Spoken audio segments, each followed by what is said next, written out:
Nous allons essayer de répondre à la question suivante. L'air a-t-il une masse? Pour pouvoir mesurer une masse, nous avons besoin donc d'une balance. Et ensuite, nous allons utiliser pour montrer si l'air a une masse, un ballon.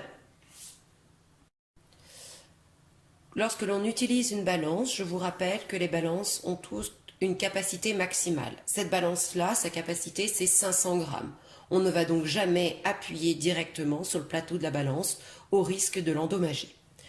Vous pouvez apercevoir sur le plateau de la balance un petit support plastique qui va permettre de tenir le ballon sur le plateau de la balance et de bien le stabiliser, sinon il risque de rouler. Nous allons donc allumer la balance.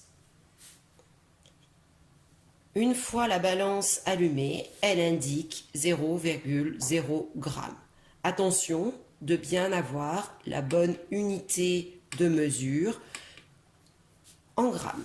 Si la balance n'indique pas 0,0 g, il suffit de rappuyer sur le bouton 0 qui effectue la tare, c'est-à-dire une remise à zéro de la balance. Maintenant, je vais donc utiliser un ballon dégonflé dont je vais mesurer sa masse.